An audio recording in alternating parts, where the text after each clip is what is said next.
What is going on, everybody out there in Colts Nation? Welcome back to episode 13. I know we missed you last week. We just couldn't get our schedules together, kind of like really busy. I know he's going through finals and just chaos. I mean, we have a heat index here in Houston of like 110. So just tired, couldn't get our schedules together, but we're back. We're doing it on time. While you're here, please make sure you like, subscribe, share. Head over to Chaotically Intolerant, do the same, and this AFC South Show. I know we're asking a lot of you. Just click the buttons. Not the dislike, the like one. It's only a few buttons. It's not hard. Buttons. You're already here. Just hit the button. Just like. How you doing, Alex? I am recovering. The congratulations to the Oakland Locomotives and Amanda Barrett. They are the individual and team champion. Amanda was on the Oakland Locomotives as well, so they really tore through.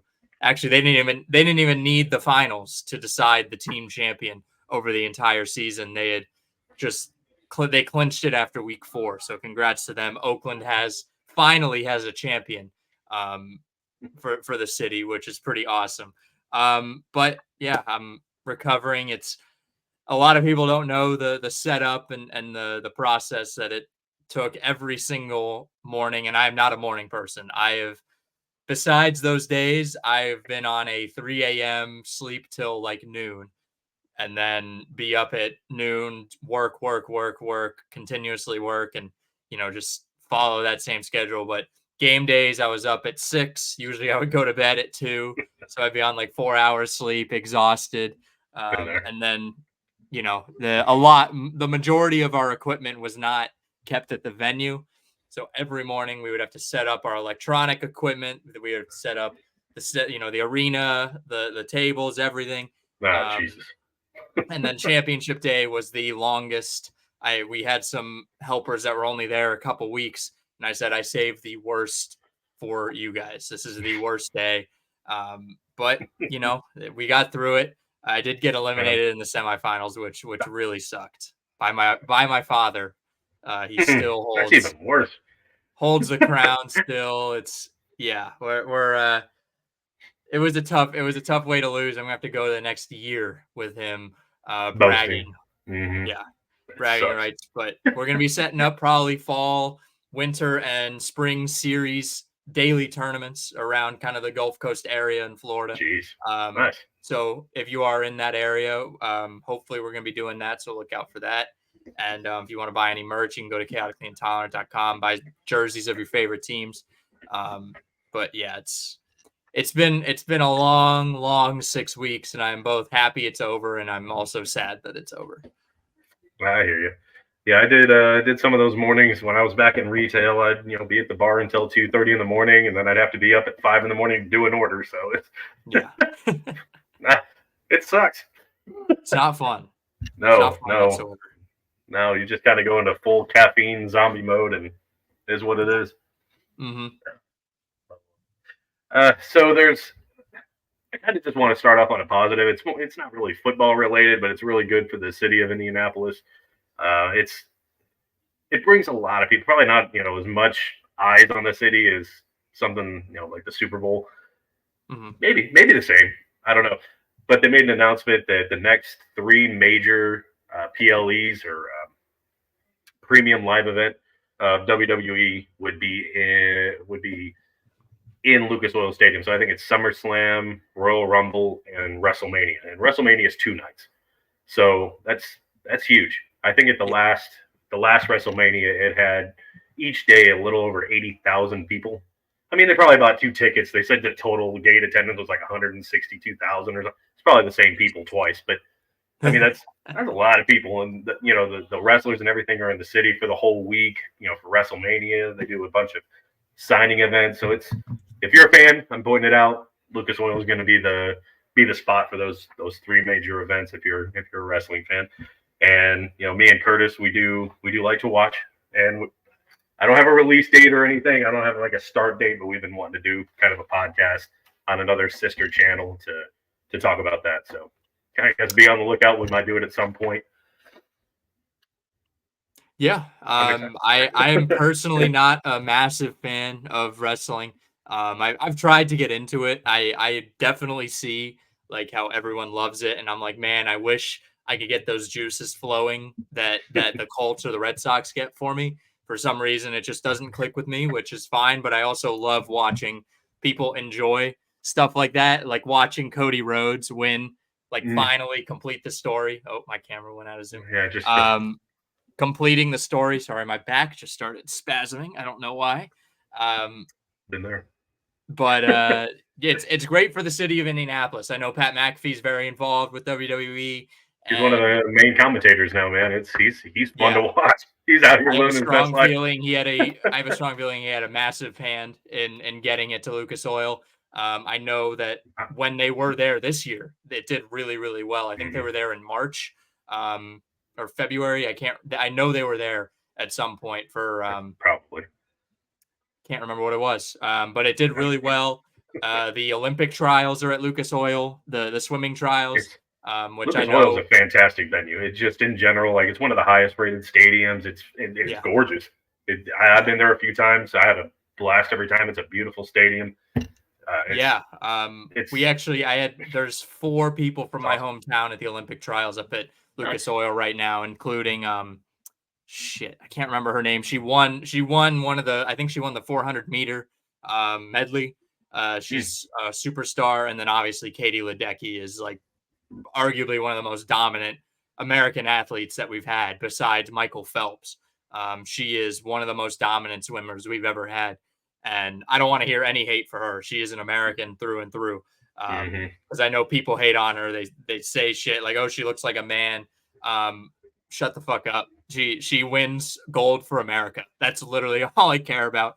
And she's an American. So I'm rooting for her 100%. But I'm just so happy to see Indianapolis become more than just the city that the chain restaurants try all the new dishes in, which I do love. Sure. I love a good chain restaurant as well. So Indy is just continuously climbing up the ranks. Yeah, for sure.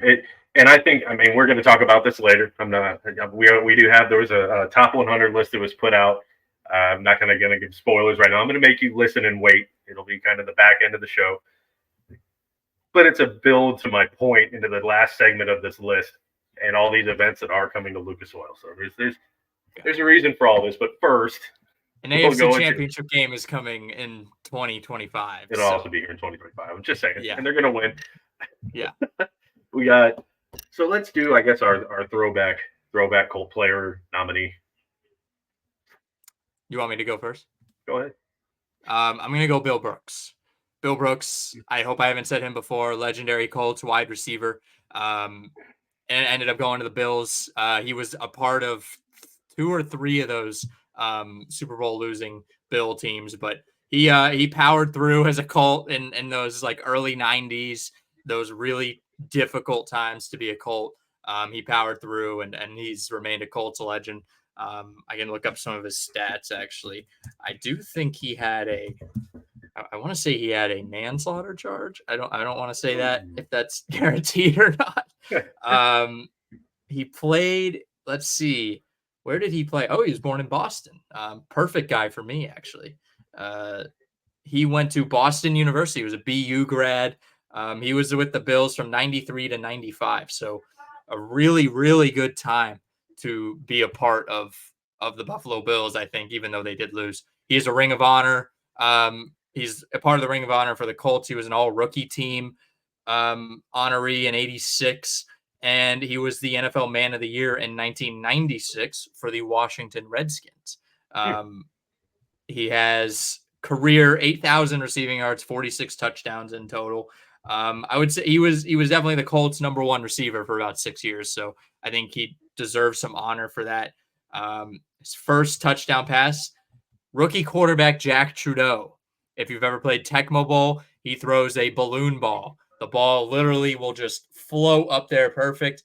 The best play to do is have Bill Brooks run a fly down the sideline, have Trudeau throw a deep ball literally as far as he possibly can because Trudeau has a cannon, and then Bill Brooks will go up and jump for it as it's going to be intercepted. He'll just snag it out of the air. Sounds like a cheat. A great receiver. As a rookie, he had over 1,000 yards which is definitely not don't shake a stick at that in 1986 as well. Definitely don't throw the ball as much. So he had a great year, but congrats Bill Brooks. First, throwback player of the week. That's a solid one. I'm gonna go a little, I guess, quite a bit more recent. It's not the reason why I'm picking him as a throwback player, because that tenure was kind of a disaster. But I'm going Jeff Saturday for my throwback player. Probably one of my favorite Colts. Just he didn't take no shit. That famous video with Peyton Manning, the sideline. It's like, you call it the fuck? Stop changing the play. One of my favorite moments with Jeff Saturday, but he was an excellent center. He knew his thing, and centers I don't think get enough credit for what they do. They just they hike the ball and block. Well, they're calling audibles. They're listening to what the quarterback's doing. They're telling the line what to do, what shifts to do. They don't get enough credit for everything that they have to do and pay attention to. And Saturday was one of the best to do it. So he's my guy. And I guess that kind of leads me into, I guess it'll be my high and low. I'm going to do both of them. It was the year that Jeff Saturday retired from the NFL as a player. I believe he was with the Packers. So yeah, it Manning, was. I want to say it was 20. Was it 2010? Because Manning and him did take snaps at the Pro Bowl. They were on different teams, and I remember it very well because they were on AFC, NFC. He was with the Packers. I'm pretty sure he was with the Packers his last year. And he was. He came out with Peyton Manning on the field. Colts or not at the time. I think he was with Denver. I'm not sure. I think he was with Denver, but he might have been when he was still with Indianapolis. I'd have to check.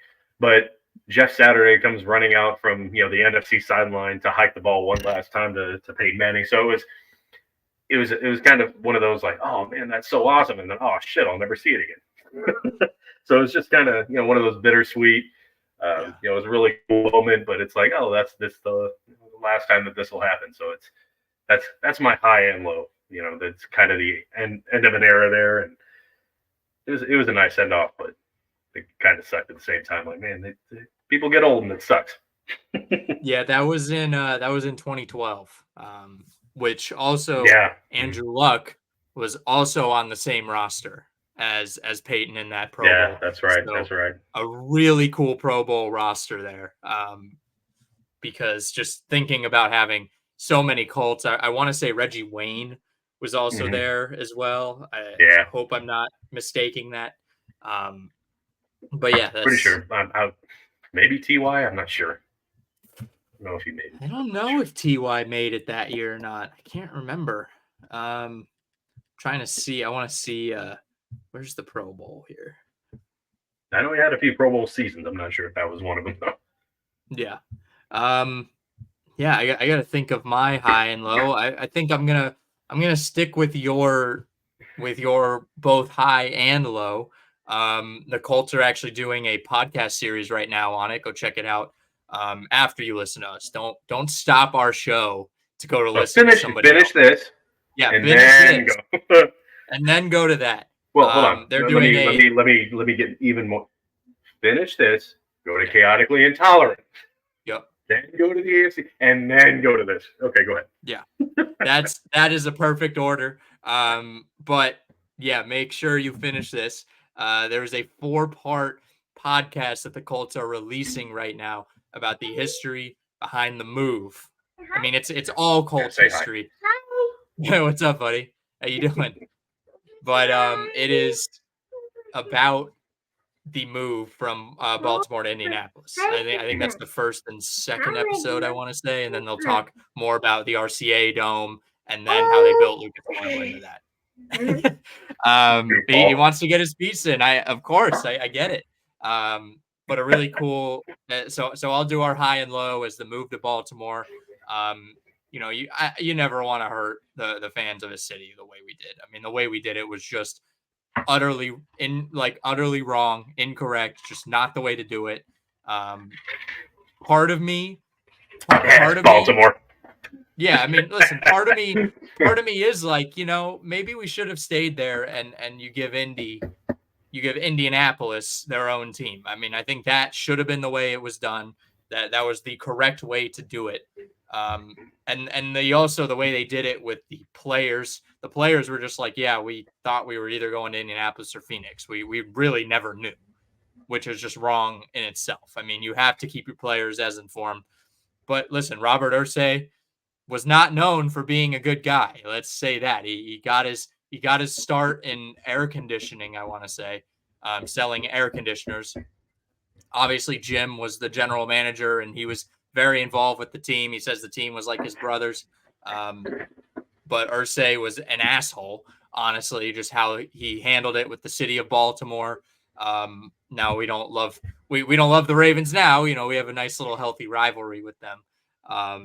But I still wouldn't be upset if we were the Baltimore Colts now. Like that wouldn't affect me, honestly. I would say, you know what? We're on the East Coast. We would be in the correct division. Honestly, we wouldn't have to deal with the bums of the AFC South, which again, can we really say bums anymore? I mean, we've won a Super Bowl, so we've won 2 Super Bowls compared to their 0 combined, literally infinity times. So, but I'm gonna go with the move to Baltimore. It was a bittersweet moment, I think. Also, frat boys moved the Colts out of Baltimore, and they tried to steal some of our memorabilia. The Colts showed up to a frat house, and they were wearing Johnny Unitas' jersey, and just throwing the football around, just guys being dudes. So a lot of really interesting history if you really even dive into it. Not even as Colts fans, just as football fans in general. It's very interesting. For sure. Yeah, it's good. It's sweet for me because it's the Indianapolis Colts, so yeah, I'm fine with it. Baltimore. I think we would acknowledge. I think if we stayed in Baltimore, we would acknowledge our history a little more. It does feel like we don't acknowledge our history as much as other teams do. It's like the Titans and Texans, except there's really no history to acknowledge there either. Moving on. They have no history. There's nothing. Nobody cares about any of them. The Oilers, they acknowledge the Oilers, which doesn't even belong to the Tennessee Titans. It should belong to the city of Houston. That's like that's really why when the Texans came out, they were kind of doing a vote on names and stuff like that. And I'm a Colts fan, and if they had done this the right way, and I'm petty, man. There are times where I strive for ultimate level of pettiness, and they really should have gone with the Houston Roughnecks. It's the same thing as an Oiler. Done a very similar symbol with a little different color scheme and just basically stole it back without actually stealing it back. With the copyright infringement. Just kind of take it back without taking it back. I would probably be a Houston fan right now. Let me ask you about this. What about the XFL? Because I think at the time, it's not anymore. The XFL was a thing. And I want to say the Houston Roughnecks were a team at the time. I know that the XFL came back recently, and they were the Houston Roughnecks, but that was like a few years ago. I don't know if the Roughnecks were a thing when the Texans came in. Okay, yeah, they weren't a thing at the time because the XFL started in 2001. Yeah. So that was the initial. What about the UFL? Or USFL? Because they might have had it as well. I'm not sure. I don't think so. I think Roughnecks was on the ballot to vote for, and for some reason the Houston Texans won. And I was like, "Yeah, Texans is very boring." I hate that name. Right? It's so boring. As a Houstonian, I was like, man, go to the games. I'll root for them when I'm not rooting for the Colts. Now it's just your name sucks. I just. The Houston Gamblers were the other team. We don't even have gambling. It's not even legal in Texas. Why would you be the Gamblers? That doesn't make any sense either. Moving on. We haven't even legalized gambling. And that was in 1984. That was in 1984. They definitely hadn't legalized any sort of, except for the illegal gambling that the government just looks the other way on. Yeah, I mean, okay. You can get scratchers, which is the same goddamn thing as pulling a slot handle, but we'll allow that. It's fine. Yeah. I can't even go on and place a 50-cent bet in one of these apps. I can't do it. I have to go to They Louisiana. still don't have it in Texas? Can't do it. Can't do That's DraftKings, insane. nothing.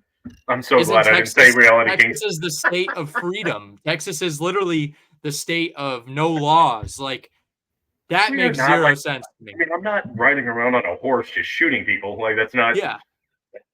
You want to talk about gun laws? Let's talk about gambling laws. Because if they are so, like, you just have to think about it logically. They're just sending our money to Louisiana and Oklahoma. Like, just legalize it. You just have to think about it logically. They are so lax on, say, gun laws compared to northern states that are not. Lax. We're just very supportive of the Second Amendment.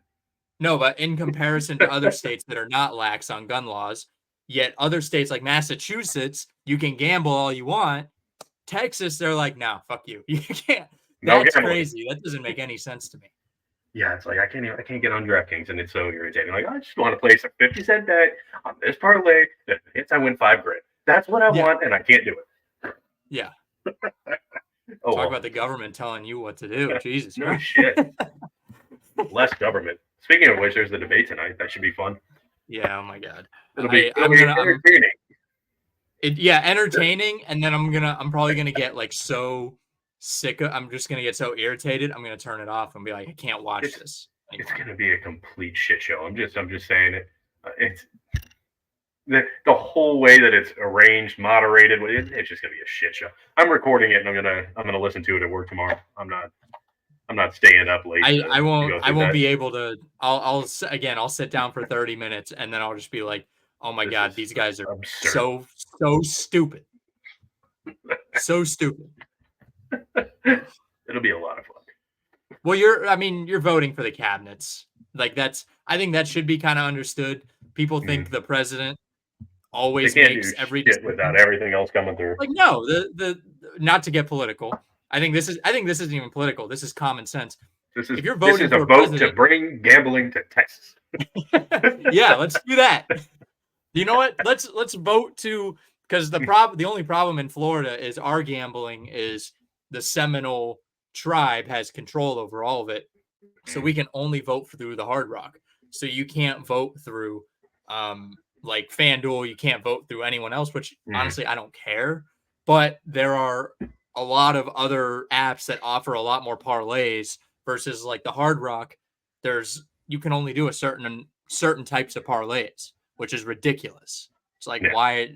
I mean, it gets so complicated with how many parlays you can do in some of these apps. Like, what in the like, score the first 3 touchdowns this player and parlay with that? Like, I went to Louisiana. Yeah, they don't offer so anything confusing in there.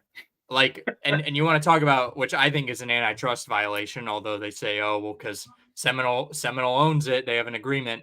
I don't care. I still think it's an antitrust violation. The NFL has just been ordered to pay $4.7 billion because of antitrust violations in regards to the NFL Sunday ticket, which where's my money, baby? I've been buying the Sunday ticket for the last 3 years. Bring me my money. I'll take my lawsuits. I'm saying is that YouTube Sunday ticket is freaking outrageous. It is so expensive. Well, now I just want to watch the Colts. Yeah. Can I just pay to watch the Colts? Why isn't this an option? I'm in Houston. I get to watch 2 games. Don't worry. I just want to watch my team. Yeah, the antitrust issue is going to force them to come out with streaming services for one team. Yeah, I just like Red Zone. And Red Zone. I want the Colts. And when it's on commercial, I want to go to Red Zone. That's it. I'll pay an extra $50 a year for Red Zone. That's fine. I don't care. Do whatever the fuck you want. But I really just care about the Colts and Red Zone. Game. I don't care about any of it. I get highlights all the time. I'm constantly on fantasy, whatever, updating. I don't need to see it. Like, I know what's happening. I want to watch the Colts. Sunday Ticket, you can't even watch the local games on Sunday Ticket either. So then I'll just turn it to the local games. Yeah. And then if you really force me, I'm just gonna pirate your fucking game. Sail the high seas, baby. And that's what I've done. Dofu, shout out, just saying, don't get it banned and shut your mouth. But that's what I use. Yeah. My goodness. All right. So there was a segment that we did earlier where I was talking about how great it was for the city of Indianapolis. And I say this because Indianapolis is not a big market team. Yeah. This is me fence sitting, which leads me into The CBS came out with a top 100 players going into this season. I can't remember the guy's name. Apparently, it's some biased SOB, but he made a list. Pete Prisco, that Italian pervert, made a top 100 list, and not a single Colt was listed. And I don't care if you're a fan of another team; it doesn't matter. It does not matter. If you don't recognize that someone like DeForest Buckner is probably if he's not in your top 3 of defensive tackles, you're just wrong.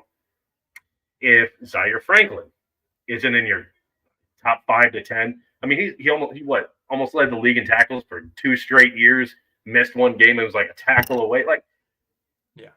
If he's not in one of your top linebackers, if Jonathan Taylor going into the next season with Anthony Richardson and all, like, if he's not one of your top running backs, Ryan Kelly was voted like the best center by PFF, especially in run blocking. Yeah. Quentin Nelson, one of the best blocking guards last year. None of these guys are on the list. Even Pittman, I'd argue, should be like top 20 wide receivers. Yeah, I mean, listen, he's getting that money. And this list. I think some people might get confused. This list wasn't who was the best in 2023. No, who is the best going into next year. You have to expect Pittman to jump, but you know what? I understand there's so many wide receivers out there, and there's only 101 spots, I think, or 100 spots that you can have. So I'm fine if you leave Pittman off. That's okay. Yeah, but I mean, if Pete Prisco is a Jaguars fan, and we know Jaguars fans are not intelligent enough to put their own biases away. All right, Jaguars fans. Let's see where he put Trevor Lawrence. He put Burrow on the list. He barely played last year. He put him in Trevor like Lawrence 6. is 62 overall. And this isn't based on last season. A lot of people are saying that Anthony Richardson is probably stays healthy. If he stays healthy and has a good campaign, he'll probably get comeback player of the year. Yeah. There's a strong. I mean, it's. I don't want to say it's a strong consideration, but there's an outside chance he could be in discussion for MVP too, because of how he started last year. He was kind of having that kind of year. Like he was looking really good. I'm just saying. Who knows what would have happened in the whatever, but I'm not saying he should be on the list, but I'm saying you can make an argument that going into the season, maybe he's one of the top 101 players. Just saying. Jordan Love was 87 behind Trevor Lawrence. I think Jordan Love's going to have a better year than Trevor Lawrence will going into this year. I mean, he already showed some flashes, especially down the stretch. I mean, they almost beat the 49ers, and he basically it felt like he kind of carried that team to the playoffs when everyone was like, yeah, they're not making the fucking playoffs. So Jared Goff is a better quarterback than Trevor Lawrence right now. Yeah. And he's not going to watch it because he doesn't like the Colts, but Isaiah would have a strong argument for that. And I'm like, can we just discuss this? I don't think that Trevor Lawrence is the guy to lead a franchise to a Super Bowl. I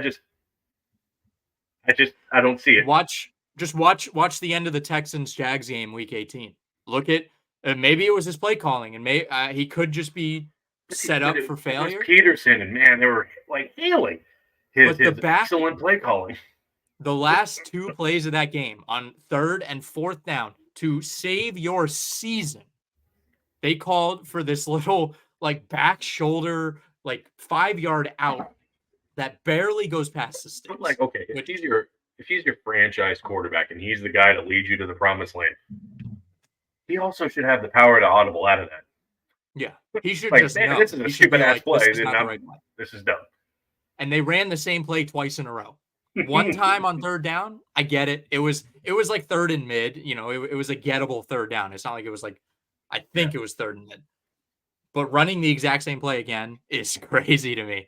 Absolutely insane. Just saying, do it again. Coming, baby. Run it back. They'll never think about this. And he just threw 2 balls that were not great balls. They were not save your season hero ball. That's what a great quarterback has to be. And I think Jared Goff would have a better chance of doing that than Trevor Lawrence. I think Kirk Cousins would. Actually, let me take that back. I Let's do not let's think bring Kirk Ryan Cousins would do that Patrick back because out of retirement. 2 years ago we thought Kirk Cousins would be able to do that, and against the New York Giants in the playoffs, he literally checked it down. So I'm not going to say that. I'm going to take that one back. Let's get some Fitzmagic back in here. I'm just saying. Let's get that guy going. Get him cooking. I don't Get know him anyone cooking. over. I mean, Jordan Love made some hero balls. He made some great throws in crunch time when Trevor Lawrence didn't. Yeah. I'm not looking at them to make a comeback. I'm not.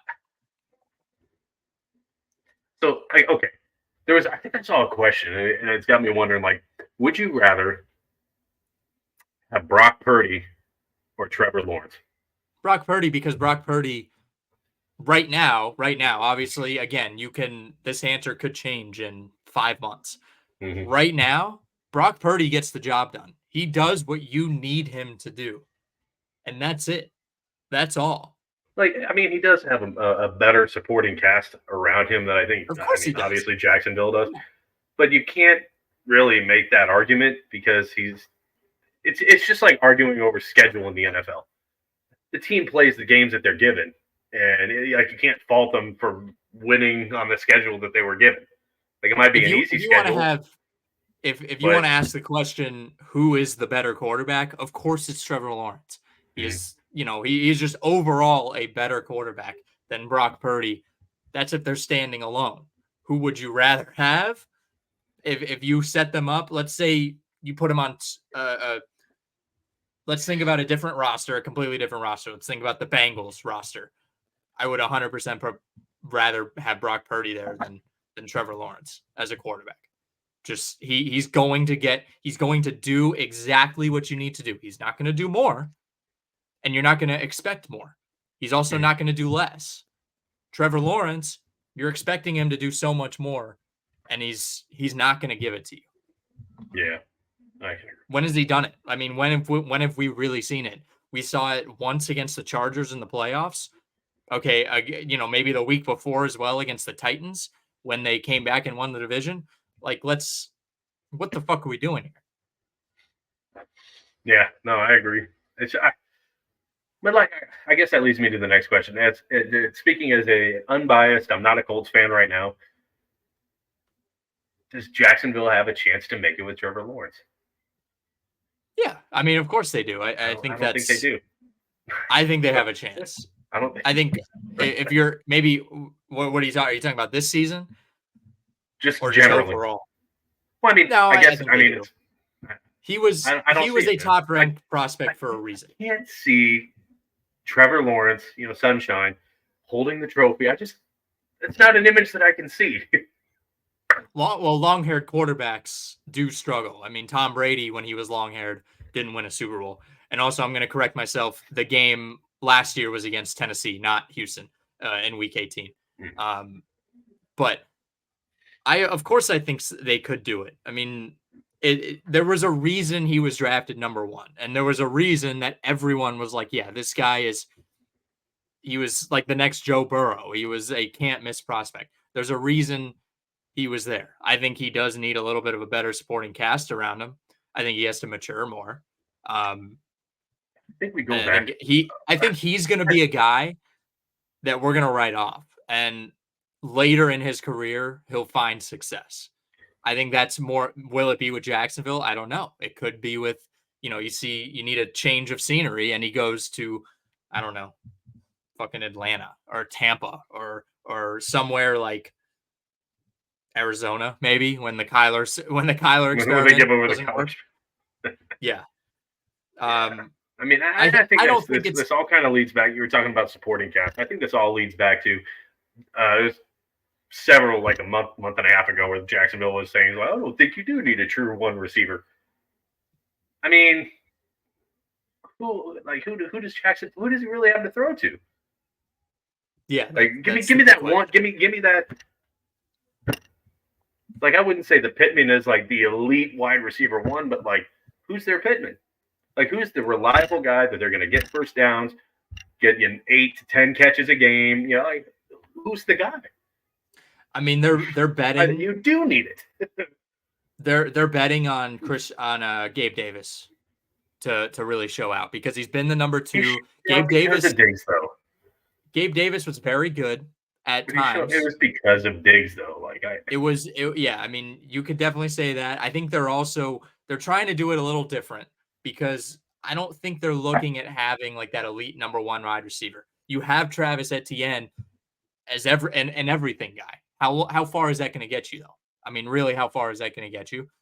I mean, Etienne has had great success in his very short time as a pro right now. So can it work? Of course it can. I have full faith in Etienne's skills. He was great at Clemson. And again, Trevor Lawrence was great at Clemson. Maybe Jacksonville needs to go out and spend some real money on a wide receiver. I don't remember what the free agent class is looking like for 26, or 25. I'm sorry. And we're going away. Yeah, I mean, I don't know.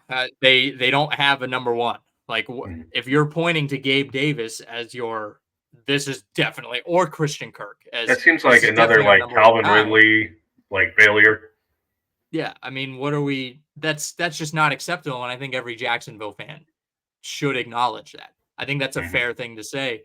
They're just not number one wide receivers in the sense of winning a Super Bowl or hell, even winning the division. No, I'm not gonna say what I said because I'm gonna make people go back and watch the episodes. But I did mention like the last 10, 15 Super Bowls. I think there's only been one team where you can make a solid argument that either made it or won the Super Bowl. I think they won. I think it was the Patriots, and they didn't really have like that number one guy. I can't remember if it was with Edelman or Welker. And you can make the argument that was really Edelman like historically struggled in in the playoff or in the regular season, and then he would just turn the Jets on for the playoffs. Yeah. There was a year he was out though. Did they win it that year? I can't remember who. I can't remember. Like I said, I'm going to make you go back and watch it. But I went over in every single Super Bowl participating team.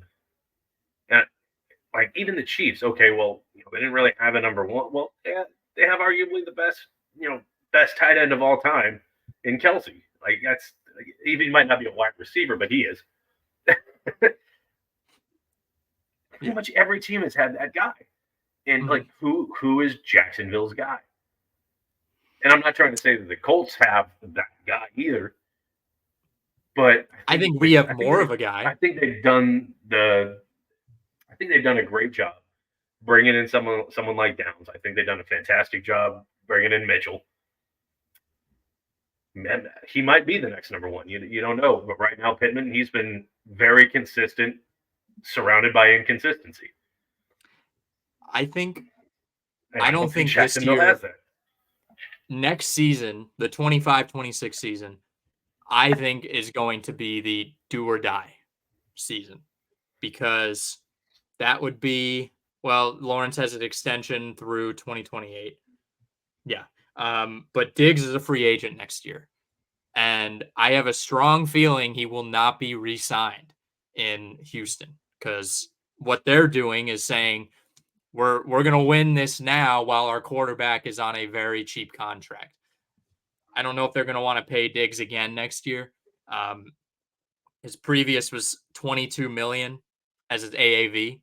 I think next year would be the all-in year for the Jags, no matter what happens this year, unless they win a Super Bowl or maybe even go to if you go to the AFC title game, then there's even more of a reason to sign Diggs. But next year has to be the year before they just tear it all down and restart because there's been so much pressure over the last few years to build up, and obviously the Urban Meyer debacle happened. Oh God, and then you bring in Doug Peterson, who is a great coach. Like I don't want to get this twisted. Doug Peterson is a great coach. He won the Super Bowl with all that adversity in Philly, and then the next year they almost did it again. But you have T. Higgins next year. Keenan Allen, aging Keenan Allen. We don't even know what he's going to do in Chicago. We'll see what happens. I really liked Keenan Allen, but he's on the back nine, man. Yeah, I mean, he's coming down the stretch. He's past the back. He's past the 9. He's like just past he's amen gonna go corner. he's gonna go the OBJ way and join someone like the Rams on that final push. Yeah, you have Chris Godwin, who's 29. He's gonna be 30 next I like by Chris Godwin though. next year. Amari Cooper, who's 31 right now. Believe that, yeah. D-Hop, who is 33. Deontay Johnson, who's 28, but he's like what the fuck is this guy gonna be? He's on. Sad to say he's on the back 9, but he's 28. This is his do or die year. Brandon Cooks, who I forgot was even playing football. He's good though, man. I like Brandon. You have a few guys. You have a few like real chances. It's Stephon Diggs or T. Higgins, I think, and they're gonna have to go and get him next year. And that's if the Texans don't re him up either. That's if they don't re-up for another couple years, because I think Stroud is owed. You just reminded me on that list. Option. They're going to pick up his option on the rookie deal. I would assume after this season, to be honest. They're just going to say we're picking it up when it comes. Yeah. So they're going to have 3 more years of Stroud on a very cheap-ish contract. So rookie deal, yeah. It would be really stupid to not re-up if you want to guarantee. I mean, if he's not like the locker room cancer guy that everyone says, was the issue in Buffalo, if he's not that, then re him up. I don't think he is. I really don't think. I think things get blown out of proportion. The media look at what the Mets did with one of their. We got a joiner. Oh, bro! I knew he was coming at some point. Sabotage. I didn't know when. Oh yeah. He's gonna. We were just shit talking the Jags. We did that to the Texans earlier in the pod. Yeah, Jeff, my ears rang at some point, and that's why I'm here. Probably. But we were talking about this top 100 list that CBS came out with. No, Colts were snubbed on this wackos. I think they put Stroud at like 100. It's Pete Prisco. You've heard of Pete Prisco on Twitter. He's a Jags. You put Stroud at like 100. This guy's a fucking joke. No, that was a different list. Was that the PFF? It was one of those lists. I saw Stroud at 100. I was like, I think that's PFF. Like, yeah. Okay. Oh man. I'm not gonna lie, I peeped a little bit of the presidential debate before I got here, and I heard he pointed and waved at nobody. He did. He actually did. I can't wait. CJ Stroud is 38th on Pete Prisco's list of players going into the next season, which I don't even know what this guy is talking about. That's a joke. He has George Kittle. He has George Kittle ahead of CJ Stroud, which George Kittle, great tight end. But he's one of the best tight ends. I'm just saying. I love Kittle. But again, putting him over CJ Stroud is crazy to me. Like, just putting a tight end over a quarterback who had MVP talks last year is insane to me. What was this guy's name? Pete Prisco. Got him. He's a diehard. He's a. If you listen to Pardon My Take, he's an Italian pervert and he's a big Jaguars fan. Oh God. But yeah, Pete is Yeah, the list was not a single Colt was on his list. Like there are some, I get small market, there are some, whatever, but like, how can you not have someone like Buckner, like Zaire Franklin was one of the top 5-10 linebackers last year. Buckner is top 3 at his position. Kelly was like the number 1 center in PFF. Like, this guy's retarded. Yeah. Oh well. Yeah. That's what we were talking about. And then we got into a tangent of shit talking Jacksonville, which is always fun. Yeah. It's a good time. It's a good time. Mm-hmm. So let's shit talk the Colts now. No. We're not doing that here. Hold on, let me remove from stage. We're actually, I'm very nice to the Texans on here. I'm actually quite nice. I am very. All I said is the Colts have history coming from Baltimore, and the Texans have no history. They don't. It's true. I can't. That's really all I said. No can defend. We also said the name Texans just kind of sucks. They could have done better. They weren't even the first team to use it. No, it was Dallas, wasn't it? No. Yeah, Well, a Dallas while Texans ago. existed, Yeah. but there was a separate football league at some point in the 70s that had a Houston Texans football team. There's just it was no originality whatsoever. And then I was saying, like, the pettiness in me. Like, I'd probably be a Colts fan first, and when they're not playing the Colts, I'd be a Houston fan if they just went with the Roughnecks. Like, it's the same thing as an Oiler, just steal like a different color design and put the same kind of oil stack on the helmet, just a little bit different, so it's not copyright. The pettiness in me would have like, I'm a Roughnecks fan, baby. Yeah. Well, same with Texans, and I couldn't do it. I wasn't even. Was it? I think they broke ground in like '99. So, if I was fully able to think at that point and not be 5 years old, I would have probably wrote a letter, and be like, "Hey, maybe pick an actual animal as the name, or something." Well, Give they me have the Toro as their mascot. So be the Houston Toros. He's the name That's of a your good mascot. name too. It's better than Texans. We do have Longhorns and Bulls. It's Texas. The fuck? I hated the name so much. No, could have been worse. It could have been worse. Could have been the Titans. It could have been the Gamblers too. We don't even have gambling. We went on a whole rant about this too. We don't even have fucking gambling. Damn. That's right. Gamblers and we don't have gambling. I was about to say, it's like that makes sense. Steers and queers, that's all they got in Texas. And guns, lots of guns, lots of guns. Now, the only thing more confusing, I've never seen anything more confusing, I guess, than the Houston interstate system. You guys love your highways. They love highways. You drive in any direction, you're going to hit a highway. It doesn't matter. Yeah, literally throw a rock. Ooh, a highway. Well, if you get lost downtown, just drive in a straight line, and you will hit an interstate. Like, there's zero chance you won't run into an interstate, and then you can just take one interstate and get to the other one. And you need. It's just this is how the city works. Yeah. We also have the widest interstate, I think in the world. It's a total, if you count the feeder road and HOV lanes, it's like 26 lanes or something stupid. It's Arcady Freeway. That sounds massive. Like Texas. And it's still fucking stopped. All the time. All the time. Nobody here can drive. Yeah. That's all right. Nashville's no different. We have a significantly less wide interstate system, talking 5 lanes on each side. And we have no idea what we're doing. Merging is a problem. I'm trying to think. I don't know. A lot of road rage. Yeah, here too. Be glad Dallas's interstate system is infinitely worse. Really? The drivers are exponentially worse.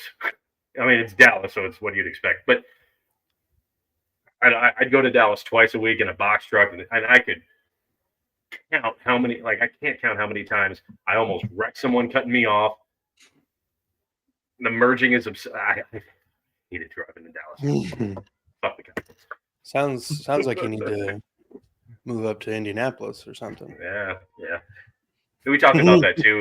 There's, I think, WWE announced a big deal or something like that with some company in Indianapolis. So the next major 3 PLE events will be at Lucas Oil. So that was cool. The Rumble, the Elimination Chamber, and what? Mania? I thought it was SummerSlam, Rumble, and WrestleMania. I could be wrong. Either way. But still, 3 major events. Yeah, that's good for the city. 6 months apart too. Yeah, it's good for Indianapolis. It brings a lot of people in. Be great for the businesses. So yeah, the WWE actually has some weird stats that the NFL doesn't even have. So a lot of the NFL Super Bowl tickets are sold to companies, and then they give them to employees to hey, you had a good year or you had a good quarter. Here's Super Bowl tickets. Whereas WWE, it's literally just fans from all over the earth. So you actually have motherfuckers from Africa. True tourists. Yeah. And And most of their stuff is like a 2-night event. WrestleMania is a 2-night event, so they're But there it's for the week. days. Yeah. Well, Like, yeah, they do events all week. Yeah. It's awesome. Yeah. They did it here in Houston when they brought the WrestleMania here a few years ago. I don't know, not a few years. It was a while ago, but yeah, it's all week events, signings, autographs. It's crazy. Yeah. I think they do the Monday, like the Friday and Monday before and after too for their show. They do it at like Toyota Center or something. Yeah. So it's a week long stay that they do. So it'll be great for Indianapolis. Yeah. Yeah. You know what's not great for Indianapolis? The fact that Andrew Luck is not the quarterback right now. Yeah. Fuck you, I'm gonna remove him. We actually have an article dropping tonight. One of our writers is writing about Andrew Luck. I don't know what the story is yet. I haven't read it yet. So no, just come back. It's gonna be a painful read. Come back. Like, he's not in game shape at all. He's lost so much weight. He's not. Yeah. Yeah. Did you see him at the Pagano thing? The Pagano cancer thing? He was throwing balls. I was like, oh my God, this guy is in the Colts facility throwing footballs. What the fuck? Yeah. I was getting so You sad. just reminded me of something. Shaq, the Maniac, he left for a year, never really turned into, what he was before. And, he's back in the building, still doing stuff for the city of Indianapolis. Like, he loves the city. He loves the team. I mean, I think we might have actually seen the last of him playing football. So I hope that the Colts can bring him in to do something with the team, because he's still very active in the Indianapolis community. Yeah. So he might hang it up, because apparently he still has numbness in his feet. Like, who knows if he'll ever really be able to play again. Yeah. Yeah. At a certain point, you got to think about the life after football.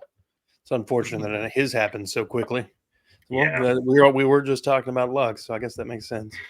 Yeah, you reminded me of that. I'm like, man, that's another unfortunate thing. I think in the show, well, we didn't do one last week, so the one before last, we were talking about kind of hindsight. If Shaq in his prime was probably the best linebacker in the league, so of course they're going to give him an extension. Like, they're going to bet on that. But hindsight, they should have paid Okereke and let Shaq walk.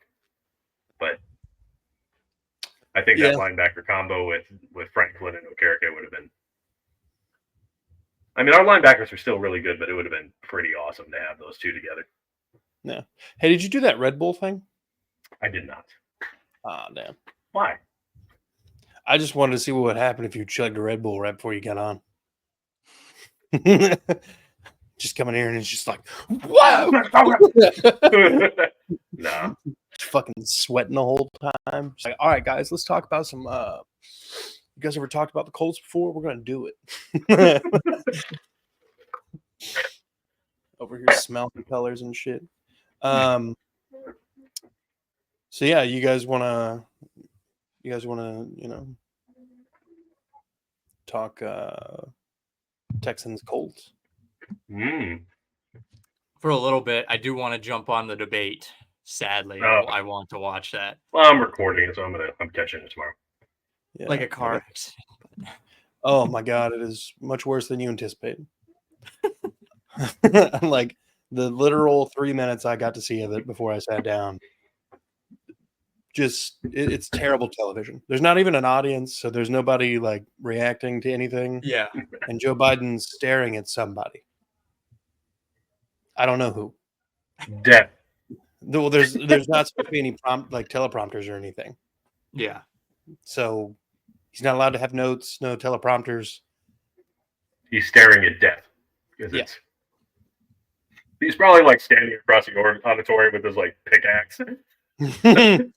What is this? Me and my buddy Corn Pop. No. I'm under pressure. Man. 2 words. Made in America. Come on, man. No, I gotta love the Biden. Come on, man. Listen, Jack. Will you shut up, man? Jesus. Mm. So, are the rumors true that Anthony No. Richardson's like getting hurt during camp and stuff? They said No. he had like not even a setback, just a twinge in his shoulder, and Soreness. erring on the side of precaution. It was They more said like if there was a game Sunday, there's no way he wasn't playing. Like, yeah, I think it was more they were just like, this is OTAs. We're Yeah. not even taking the smallest of chances Yeah. doing this. Yeah. How many months removed is he from the surgery? Had it in October, I think. Yeah, I think so. Maybe November. I mean, they said he's fine. They said he's healing well. He's still throwing, still has all the strength. So I really, it was like way blown out of proportion. It shouldn't have been even a story, honestly. They just saw him not take reps, like the last day of OTAs. Okay. So yeah, apparently he packed on, like, he went up to like what, 255, 260, and he still runs a 4.340. Bro, what if he turns into the next Jared Lorenzen? Do you guys even remember that guy? Was that did he pass like a couple years ago, right? I'm thinking of the same guy. As far as I know, he was still alive and playing football a couple years ago. At like 300 plus pounds. Yeah, he did die. Yeah. Damn. 2019. Big boy. No, no, he's not fat. He's muscle. Yeah. He was like a big deal, literally and metaphorically, at Kentucky. And then he got drafted to the Giants. I think like the year before Eli got there or something. Maybe a couple years before. He was a big boy. Yeah, he's the thick house. I just wonder, because he was like 280 or something in the NFL. No, it's muscle, and he didn't lose any speed. He was with the Giants from 04 to 07. Okay, so the same year as Eli. Yeah. Damn. And then he won the Super Bowl with them, was on the Colts practice squad in 2008. We only keep we only have elite quarterbacks on the Colts. And then he played with the Kentucky Horsemen, the Northern Kentucky River Monsters, the Owensboro Rage, and the Northern Kentucky River Monsters again, and he was commissioner of the Ultimate Indoor Football League in 2012. Yeah. That's an interesting career. He was UIFL MVP in 2011, first team All UIFL in 2011 as well, and second team All SEC in 2002. Our third throwback player nominee. Practice squad, Jared Lorenzen. That man. So like Big Ben was huge, right? And yeah. Because he was so big, he was hard to bring down. Obviously, I think that's the same thinking that Anthony Richardson has. Jared Lorenzen took it steps further. That's all I'm saying. He was out there trying to be the butterbean of quarterbacks. And, it worked kind of he made some money. Mm-hmm. Not great money, but he made some. He made money. Rest in peace. More than I'm making on here, boss. Yeah, well. Okay, and I keep telling them, like, look, subscribe, like, just not doing it, man. We're trying to hit that goal of 1,000. We're like 188 away, or no, 988 away. Sorry, I was about to say, it's like last time I counted. No, sorry. Yeah, we're at like 18. So yeah, you're at 19. 982. We're at 19. Sorry, 981 to go. Yeah. The shorts. Let me just make some more YouTube accounts. The shorts help, but we gotta stay consistent. But yeah, for sure. Still working on trying to find a third guy for you guys. That way we got something else, just like another element to something. I tried to get Peyton Manning on. He declined. All right, Anthony Richardson, Andrew Luck, and Peyton Manning walk into a bar. Oh, Jesus. Who's paying the tab?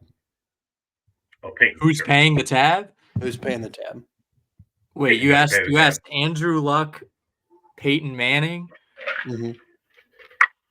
And Anthony Well, it's Richardson. definitely not Richardson. He is Well, not paying. it's part of a hazing thing that might be Richardson, but I would go Peyton just because he's got a franchise owner. He's all he's good. Peyton has like ungodly amounts of. He's going to have ungodly amounts of money. He already does. But he's going to. Andrew Luck got paid out his full contract because Jim Irsay knew he literally ended his career.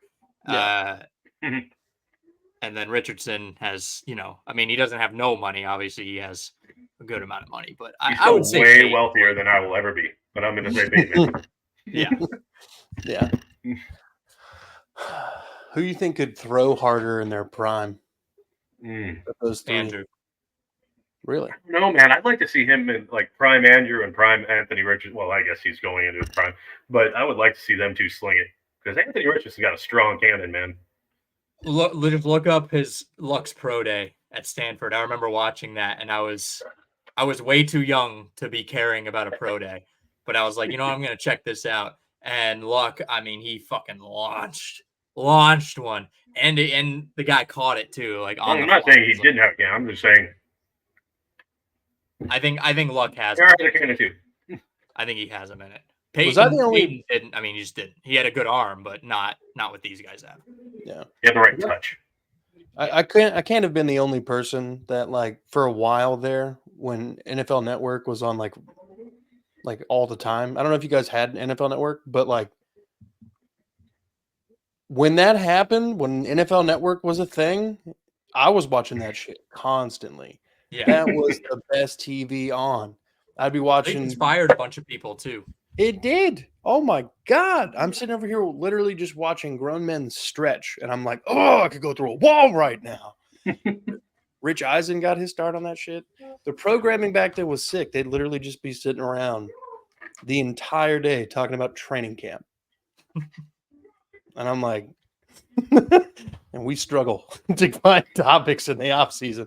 These guys fucking. Yeah, this is training camp. Oh man. But dog, that was like peak NFL Network. Rich Eisen in his slightly more hair having prime. Love Rich Terry Eisen. Bradshaw still bald. Yeah. Yeah, but he was like, able to make sense. Now Bradshaw's kind of teetering on Biden level.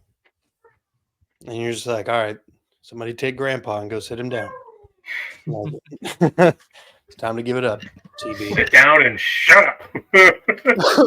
Come on, man. Actually, if Fox Sports was smart, they'd make a whole bit based around that and just have Terry Bradshaw be Biden and give his football picks. Yeah. Come on, man. Cheeto boys, let's go. Yeah. He like subtly says yeah to himself. I don't know if anybody else knows. Yeah. Yeah. Corn pop. Yeah. That dude. Jesus Christ.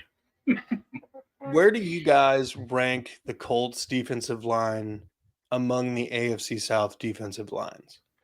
Top. I don't know. I They're gotta gonna duck out after tackle this. and I gotta edge. duck out after this, but In the AFC South or AFC? AFC South. I'm going to say the best. I'm gonna hang down to 2. I'm gonna drop down to 2. I think it might be Houston. Really? I really like the Latu pick, man. We don't know what we're gonna get from him. I think it's Butler and Grove too, man. I don't think so. I don't think Jacksonville the best of anything. I mean, listen, I hope we're number 1. Trayvon Walker, Josh Allen. That's their edge rushers. You guys got Latu and Quiddy Pay, great. There's a good combination in there that we What have. am I talking about? Quiddy Pay's all right. All right. He's had like one decent year. He's gotten better every year. He just keeps getting hit with the injury bug. But I'm saying they got Ibukum has been really good. Got what's his name? Ode Ingbo. Good rotation of other edges. Serviceable rotation, absolutely. I think like The just taking the into entirety consideration of the depth. interior of the defensive tackle room. So like behind Buckner and Stewart, I don't like the depth. I do. But behind Jacksonville's Hamilton and Eric Armstead, I do like their depth. You got they drafted 2 LSU guys, and they also have what's his nuts? Roy Robertson Harris, I think is his name. Or something like that. Anyway. Well, while you guys figure that out, I'm gonna go torture myself for the next hour. Have fun with that. To be miserable. I'm gonna watch it probably tomorrow. cut it out. But I gotta jump off. So I'll see you guys next week. Thanks for watching. Make sure to visit Chaotically Intolerant. Whole thing. Yes, sir. For sure. Boys. See you next time, man. Thank you. See you. But yeah. And then there was I don't know. There's a lot of depth, man. I like Indianapolis. The one thing that they have going is their front seven, man. Indianapolis is 2, in my opinion. It's Jacksonville, Indianapolis. I think you guys are, like, in terms of just starters, like if we just look at just the front 4, not the backups, I feel like name recognition wise, the defensive interior is on the same plane. You got one guy who's more broadly known from San Francisco, and then you've got a guy who's pretty good at stopping the run. One of the best. Right. Right. And then you've got the edge room with Jacksonville, I think, has a slight edge with the starters, Josh Allen and Trayvon Walker. Yeah. But I'm excited to see what this Latu guy. Latu's going to be I don't know, man. He's going to be fucking awesome. He's going to be a freak of nature. I hope that whatever bad juju the Colts injury bug has been lately, I hope that kind of goes away. I'd like to see them play at full potential. Yeah. That'd be sick, you know? I don't want everybody in the world to get hurt. Makes my life a little simpler as a Texans fan, but that's not the point of the game. Except the Cowboys. Well, they're not going to even need that this year. It's Dak Prescott and CeeDee Lamb. Everybody else is gone. Yeah. Except for Zach Martin. They were less active than the Colts in free agency, and that's saying something, man. I would say that they were, like, to a strong detriment, hugely inactive. Mm-hmm. I mean, they still really don't have a running back. It's like it's Deuce Vaughn. That's right. There's still been rumblings that they're going to try to trade for Dameon Pierce. And I'm like, please Go don't. for it. Why not? Let him. Joe Mixon and Dameon Pierce is a solid combo. Yeah. I mean, it's not like if we're just looking at it as what Dameon Pierce did last year, you know, it's not scary. But I think with the combination of him going back up to camp with like the firmest grasp on the playbook, losing weight, and is like lean as fuck, just an absolute unit right now. Apparently, he's seeing the holes a lot better. So either that's a reflection of the offensive line improving as well, or Dameon Pierce exclusively. And either way, I'm cool. Mm-hmm. You know, but I think this AFC South is going to be fun. Fuck yeah, it is, dude. It's going to be fun. Except the Titans, they suck. Well, dude, there's a world where they win 8 games. I don't think we're too far from that reality. You know what kind of win projections they usually get and stuff that I'm seeing? 6. Mm. So all I'm talking about is 2 more games. This is still a losing record. I think I had them at like 4. I mean, they play a pretty bad schedule. They don't have anybody, man. I can't. What do you mean they don't have anybody? They don't have anybody. They lost their heavy hitter, man. I think they're not running the same kind of offense they used to. Still, I don't care. This is a new Titans team entirely. Yeah, exactly. Like 4 games. Nah. I think you got to think about how many games do you think the Colts won last year because Shane Steichen finally got to do his own thing and wasn't having to listen to Sirianni in fucking Philadelphia. You know what I mean? Like, How many people thought that Sirianni was the brains of the outfit and I didn't didn't have like any him. tape on Steichen doing his thing? I didn't like him. So I knew a everyone, lot of that was Steck and not Sirianni. I don't like Sirianni. well, yeah, we know this now because of the fucking faux pas of the season that fucking Sirianni and the Eagles ended up having. But the same kind of effect happened with D'Amico Ryans and Bobby Slowick and CJ Stroud. The same kind of thing happened for the Colts. There was no tape. Everybody didn't know what was going on. Now everybody's had a whole offseason to adjust and improve the roster in certain spots just to stop certain things. Right. So I think that the Titans will have a little bit of that on their side. Now, do I think that like makes them anywhere near contenders? No, because I still think even if they got 8 wins, they're still going to be in 4th place. That's how good I think. AFC South could be sending 3 teams to the playoffs. That would be fucking awesome. I'm just saying. I mean, it would be. I mean, it's a stretch, but they could be. Yeah. It's actually mathematically possible to send 4. Yeah. Not the Titans. It was never It was never the Titans. I mean, I just feel like there's, with Hop, D Hop, fucking Calvin Ridley, and Tyler Boyd, it's a pretty solid top 3. Now they actually have a competent O-line coach. They have a pretty young offensive line still. So I think they'll be pretty well molded by old Callahan, bro. They're going to be a different team. I think this year we'll probably all, do our thing against them. But this is going to be a problem team very quickly, especially if Will Levis figures it out. Because I think this year they could get 8 wins and still think, Will Levis isn't the guy. Because, where did Brian Callahan come from last year? Cincinnati. Who was the starting quarterback for most of the season? Yeah. You know what I mean? And they started with Joe Burrow, and then so I think there's a world where even a backup, Mason Rudolph, could come in and be serviceable. I have no faith in that guy. Well, yeah, but you could also put in a little bit of a little on his Steelers tenure because Canada was probably the worst offensive coordinator I've ever seen. True. Yeah, I mean, that's true. Just abysmal. Anyway, in your humble opinion, where do you see the Colts finishing 1, 2, 3, 4 in the AFC South? Being realistic, not just full-blown leaning into the fan. Yeah, there's a lot of variables, man. Like I know. If Anthony Richardson, I think if Anthony Richardson puts together a healthy campaign, I think they win the AFC South by like a game. Like I think it'll be really tight.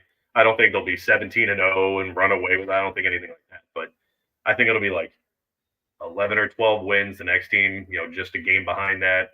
It'll kind of come down to that last week or two. I think it'll be really close, but I think finally the Colts will win the division. Of course, that's with Richardson staying healthy. Yeah. If not, I mean, I was about to say, you think Joe Flacco's still got that dog in him? I think he'll keep them competitive, kind of like Minshew did, but there will be games that'll be really rough. Yeah. I would say maybe like with Flacco, maybe second or third.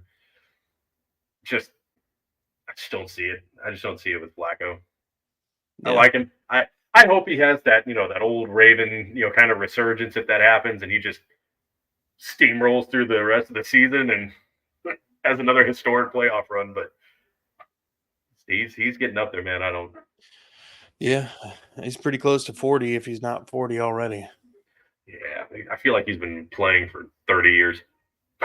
He was drafted the year after Ben Roethlisberger. Yeah, he's 39. Yeah. Yeah.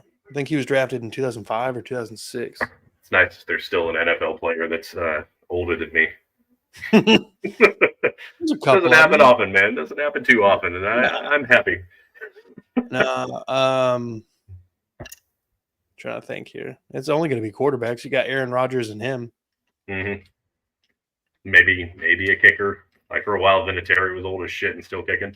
Yeah. I think he stopped at like 48.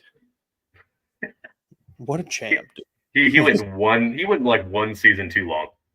Yeah, seriously. If he would have stopped at 47, everybody would be like, Vinatieri was the greatest kicker of all time. He's still the GOAT. I don't Now, think one season at the back end diminishes that. Absolutely. But I think Justin Tucker, if he plays long enough, will usurp him. Oh, he's phenomenal. Yeah. Because even if his leg starts to deteriorate in terms of power, like he's still accurate as shit. Yeah. And on top of that, I mean, he's got. Oh no, he won't be able to kick 65 yards anymore. Yeah. All he can do is 60. Yeah. Oh, you bum. Yeah, get out of here. Jeez. Oh, man. But yeah, it's still waiting to hear from Pat McAfee. I haven't heard anything. probably not. I'm probably not going to. Man, but I've been going through Twitter. I've been trying to find. Like even the less I had Austin Collie a couple weeks ago as my throwback player. I'm like, yeah, maybe I can message him. A lot of these people have like, unless if they're following you, you can't message them. Yeah. So it's like, God dang it! Like I just want to ask if Tweet they at him. have like an hour out of their day to jump on our. Send it at him. Just like, hey, I'm on a Colts podcast. Would love to get you on or something. Tweet at him. Yeah. They're the worst thing that's going to happen is that they don't even read it. Like that's it, and then you just move on with your life. Yeah, I'll give it a go. It'd be nice to get one of those when I'm on. I was like, hey, Austin Collie, if you're one of our 19 subscribers, yeah, that'd be jump on, baby. He has not said anything yet. Yeah. Oh man, but if I could get Pat though, that would be awesome. He's too busy. Dude. At the beginning, I did kind of lay down because we started talking about wrestling and stuff like that. I'm like, we don't have a drop date. We don't have anything official, but we have been talking about maybe doing a WWE podcast. We're not sure yet, though. Yeah, and it would actually I kind of brought that up here. So do what? It'd actually be us. So yeah. It would be us too. Yeah. Welcome to the wide world of wrestling. Mm-hmm. With Big Steck. Big Steck. I want to get a DJ soundboard where I can just like Big Steck, Big Steck, Big Steck. You know what I mean? Yeah. And then for some reason, like the laser. He made the noise. Oh man. But yeah, some point. Okay. So let's ask this question. Yeah. Colts Texans. Mm. What is one thing that the Texans have that worry you a little bit? It's got to be it's got to be the receivers. Yeah. And because the Colts, I mean, I like the corners that the Colts have. I do. Like, I really like Juju, and I think right now, coming out of OTAs, the number 2 is Flowers because he was really good, but got hurt like a month in. So I think it'll be them two. And of course, Kenny Moore at the slot, but they didn't do a whole lot to one of them goes down. You're throwing Jalen Jones back out there. I don't know if Baker's still on the roster or not, but I hope not. But you're throwing another guy out there that just can't cover. Yeah. So it's and I think the receiving core of Houston probably worries me the most with a guy with an arm like Stroud. So they've got to rely on that front seven a lot more. Got it, like Gus Bradley. I'm going to say this every time on the AFC South show: pressure. It's something that the Colts didn't do last year. They got to do it. But that's probably what worries me is that those receivers versus for corners. Yeah, for the Colts, I'm worried about the front seven. It is a pretty intimidating front seven. We were talking earlier about where you'd rank them in the AFC South. I think they're definitely in the top 5 in the AFC. I think they're probably the most intimidating defensive line in the AFC is probably the Jets, honestly, and then the Browns, and then the Colts, or the Jags, and then the Colts. But that's I'm not that's very not high on the Jackson. that's not why we're here. But the Colts defensive front seven is very imposing in its own ways. Buckner can just destroy a whole game when he's in the fucking mood for it and feeling well and not injured as hell. Well, Grover even Stewart, then, like what I love about Buckner, it was that lost season with Matt Ryan, and I think he had a forearm injury or something. Shoulder, I can't remember what it was, but it was week 16, 17. The season is already long toast.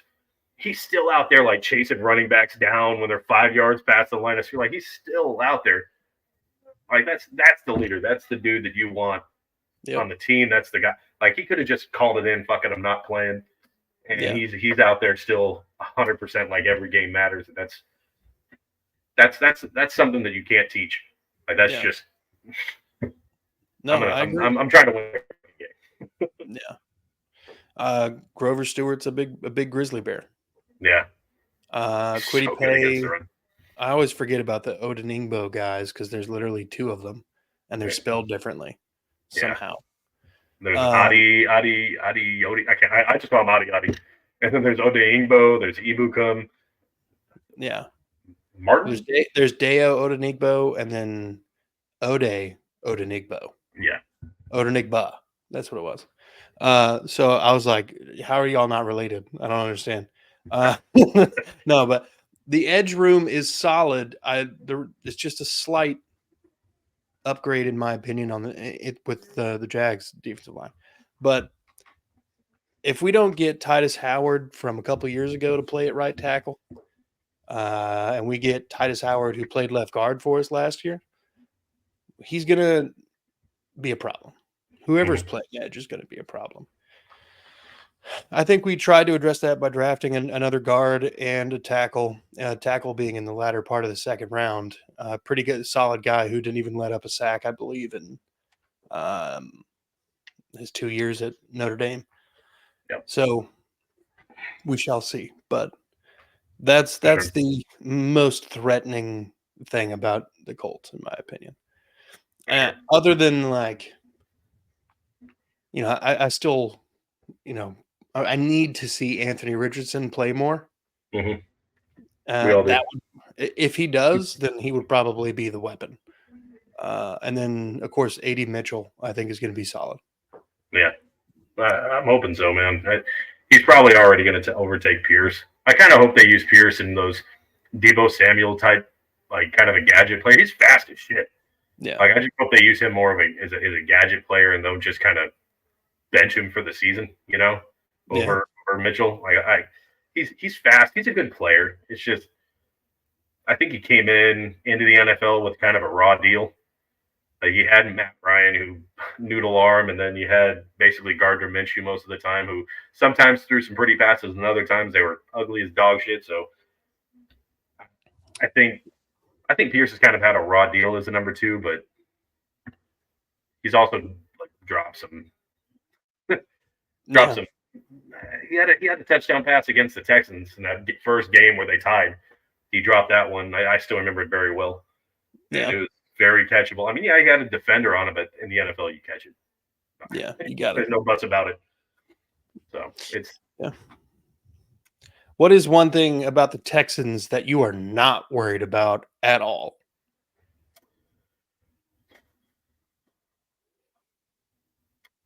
Probably there. I mean, I like Anderson, but I think I like our offensive line over your defensive line better. So I'm not. Okay. I think that's probably. I think you guys have a decent secondary, but it's. I think I'm just because of our offensive line. I think I'm less worried about your front four, front seven, more than I am your secondary. Okay. I love our offensive line. We have some great players. I think Ryman's made some great strides at left tackle. Of course, Quentin Nelson, Kelly. The only thing Braden Smith is solid, but he gets hurt too often. So it's kind of that right side of our line that's a little, but they were still pretty solid last year. So I like them over the Texans defensive front. Yeah. One thing that doesn't really intimidate me at this point, and it probably should, but it just doesn't due to the lack of production, is probably the tight end room. For the Colts. Yeah. Just let Jelani get on the field, man. Just let I know, but I it's keep pitching it, but he hasn't been. I get it. yeah. Man, if he gets out there, Jesus Christ. He's so fast and so big. And I've done a few segments. Like, I honestly don't think that Mo Alley Cox is even going to make the 53 roster. I really don't. I think he's going to, like, it'll cost them nothing to drop him. Yeah. So I'd be shocked if he's carried onto the 53-man roster. If it's, Ogletree got cleared off the commissioner list. So I would assume that Woods and Ogletree will probably be the 1-2. Probably Granson 3. And if they carry a fourth, I would assume it would be Mallory. But I would love to see those red zone jumbo sets with Mo Alley Cox and Ogletree. Just two big, like, Mo Alley Cox isn't short, and they're both taller than him. Yeah. So I hope that they're both out there. I hope that they use them as a 1-2. But yeah, as of right now, they haven't been healthy. They haven't played. So I get it. Yeah. That's kind of that's what makes the Colts, in my opinion, one of the most interesting teams in the division, because it's just a matter of luck and probability that eventually the injury bug is going to leave town, and they're going to have a whole last season. It's got to at some point, man. It's got to. But I think I got to hop off here pretty soon and get the Texans pod done. For sure. So I'll send these notes over to you so we can get some stuff going. Hell yeah. Get some more content rolling out. Yes, sir. But yeah, thanks for jumping on, and Alex, who jumped off, appreciate his time as always. And we went over it at the beginning. If you made it almost an hour and a half now, make sure you smash the like, subscribe, share it with your homies. Go for the AFC South show, do the same. Gadically Intolerant. And of course, we have that Real Texas Team podcast. We're asking a lot of you, but go to that Real Texas Team podcast. Go to Third and Teal and whatever the hell Titans Takeaways, whatever their podcast is called. It was never the Titans.com. And it's Steal One from Curtis. Have a great night and be good people.